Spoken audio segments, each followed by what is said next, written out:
If some things in the Bible are not supposed to be applied literally, how do you know what to take literally and what not to? Well, what we're talking about here is what scholars call exegesis. How do we know what the appropriate principles of interpreting the Bible are? And folks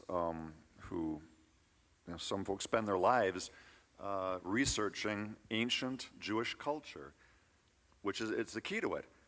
It's basically asking the question: how do we know when we read a text today what the original author in that first century, let's say we're talking about the New Testament, first century Jewish culture, wanted the meaning to be taken from that? And the only way to answer that question is to ask some basic questions of that text. Things like this. What was the genre of that text? Which most people never ask when they read the Bible. Let's say you're reading the Bible for your weekly devotions for a given week, and one morning you read from Chronicles, and the next morning you read from Psalms, the next morning you read from the Gospels, next morning you read from Paul's letters. It rarely dawns on most people they just read 4 very different types of literature, genre. Because we're not familiar with those genre in our culture except in the Bible. Whereas if they'd read a novel one morning and the newspaper one morning and a comic strip one morning, and see, we're familiar with our genre, our modern first century genre, but we've got to get familiar with the ancient genre because each genre has different rules of interpretation. If you're reading the Psalms, that is ancient Jewish poetry, and you should expect to see a lot of metaphor, a lot of figurative speech. It doesn't mean it's not teaching truth. It means it's teaching truth through the vehicle of a particular use of language, namely poetry. So now some of the stuff we catch intuitively. So when the poet, or when the psalmist, the poet says, God hides us under the shelter of his wing, very few people have therefore concluded God is a cosmic chicken. It's like, no, there's truth there. He's a protective God. But he The doesn't ultimate literally big bird. have wings that, yeah. But see, that's a sort of an intuitively obvious one. What about the more difficult ones that we're not aware are what a first century Jewish poet might use? We've got to do the hard work if we're going to be good biblical interpreters of learning that. And that's what the purpose of Bible study really should be about.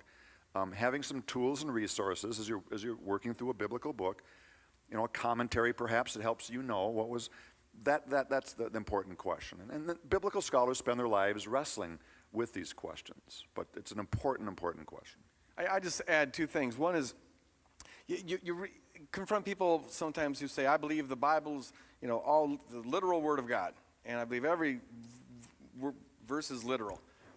But no one does that, for the reasons Paul just gave, because there's stuff there, hiding under the shelter of my wings, the pillars that hold up the earth, the pillars that hold up the sky, the monsters that surround the earth. I mean, there's all sorts of stuff in the Bible that we just instinctively take figurative.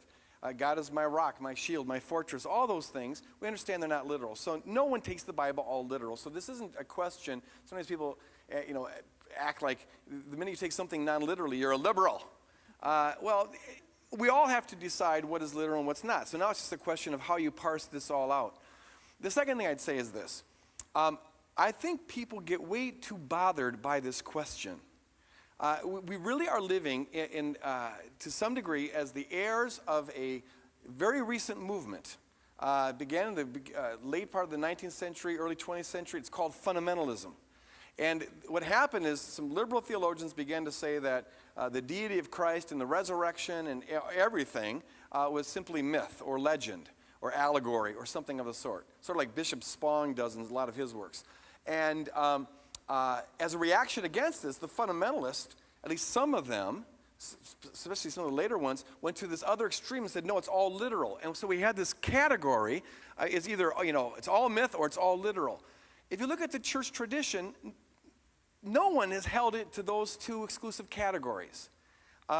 Because the Bible doesn't hold those 2 exclusive categories. Ancient people were very comfortable mixing these things up. Read, I think it's Ezekiel 19, which is a story of literal history about the kings of Israel, but it's told in an allegory about a bear protecting its cub and things of that sort. And they would mix these 2 things together a lot.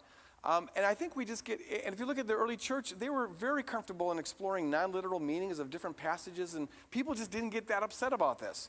We agree that it's inspired. The particular point of the passage, you can get, well, how literal it is, how figurative, they just didn't worry about that. It's important that the Gospels are literal, that Jesus was a historical figure. Jesus died literally on a cross. Jesus literally rose from the dead.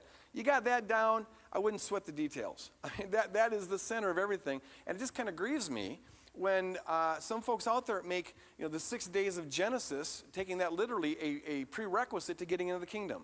Like you can't be a believer unless you jump through these hoops, and they got a lot of hoops to jump through. What brings you in the kingdom is a relationship with Christ, and that should be our central focus.